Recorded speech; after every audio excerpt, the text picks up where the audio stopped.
those mercenaries and how they help keep him in power? No. Just let's make something clear. Those mercenaries may be being used for decades, but they were not acting against Libyans. Now they are acting against Libyans, and their operation is against Libya for the simple reason, because he has no more trust in the armed forces. And you know that because most of the armed forces, they went and let him down, and they went to the people. The security, the police, most of them, they are letting him down, and they are going with the people. So he has no trust, and he is using these mercenaries against the Libyans from parts of Africa. Not only that, because this Mirage, they went to Malta and this and that, now he has mercenaries pilot in the armed force, in the air force, and he using them. This is what I heard that coming from Tripoli, that some of the pilots was coming. Sorry to interrupt you. How does he recruit these mercenaries, and which African countries do they come from? Well, it's very easy to know that some of them are from Guinea, and they are very poor. I'm sorry to say that, but this is the reality. I mean, they are poor. He pays them with the money of the people. Some of them are from Chad. Some of them are from Niger. And they are not from government sources. They are not from government sources, say to say. They are local people, ex-army officers or ex-army soldiers, and they are homeless or they are without jobs, so they recruit them. And to recruit them, they are killing everybody. I mean, today I have seen they are burying people on the seashore for the simple reason they get lost after. Nobody can find them because they go with the water, and nobody can go to their grave and pray on their grave. On top of that, some of the dead people being burned, and so nobody knows who is that and who is the other one. What is this? I mean, this is just to be sitting on this seat and to be in charge. He said that I am not in power. He said the power is for the people. Okay, the people came out in the street and said, we don't want. Okay, let them do what they want. They want a constitution, let them do their constitution. They want the law, this is the right. How you can run a country without a constitution? How you can run a country and then you say this is revolutionary command? Revolutionary command, it doesn't exist. After 40 years, we are still in revolutionary command? No, sorry to say that. Mr. Al-Masmari, I mean, you were part of the inner circle. Many people have broken ranks. Many people have walked away from Muammar Gaddafi.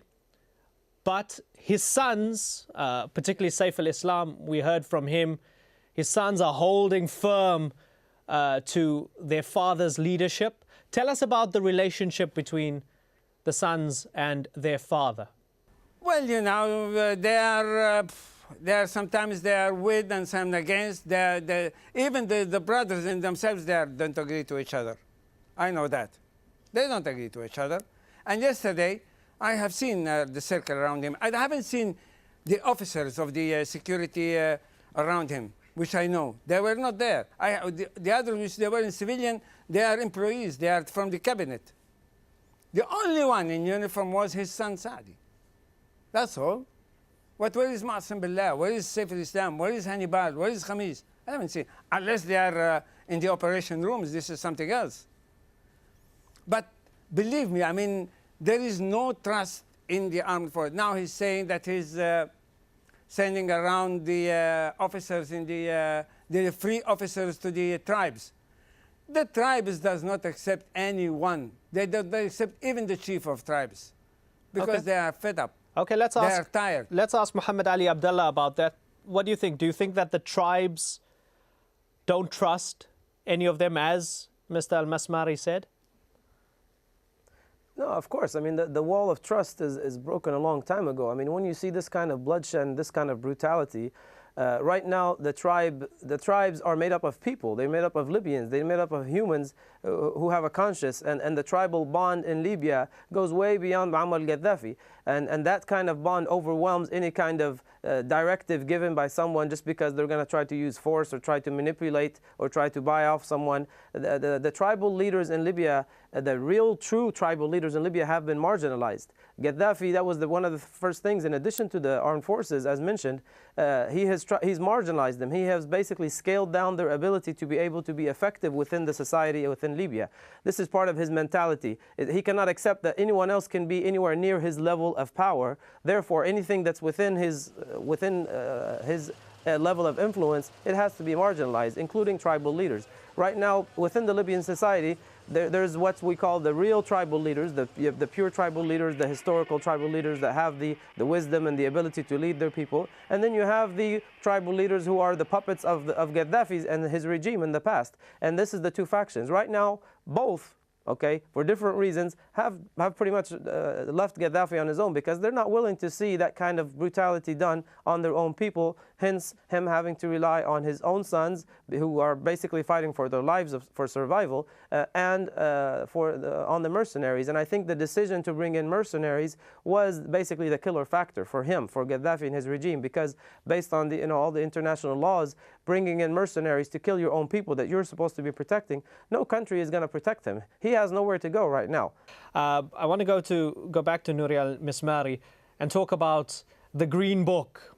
Muammar al-Gaddafi pulled out the Green Book during that long-winded speech again. He quoted himself from the Green Book.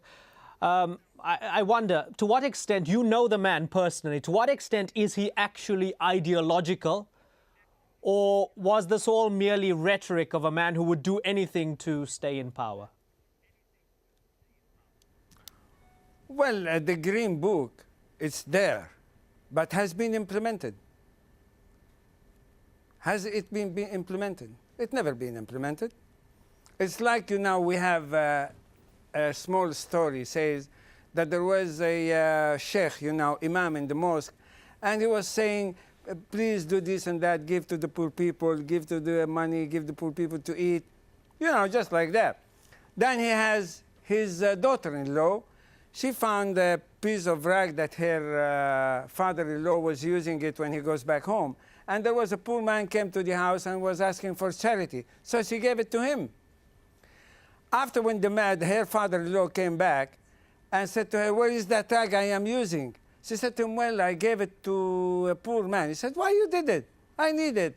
She said to him, but I heard you that you are talking to people that they must be good with the poor people. He said, but I am talking to them, not talking to me or to you.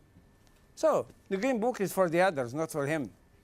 Let's talk about the wealth of the country. To what extent is the wealth of the country within his family and inner circle? And for example, did you enrich yourself by being close to Colonel Gaddafi? Thanks to God, I never done it. Thanks to my family, I come from a rich family. I have even some of the wealth of my family there been monopolized. And I am still struggling to get it back. I never reached myself. I never touched the house of a people. I never tried to put in prison someone innocent. I never tried to kill someone or to be even helping to kill someone. I never did that.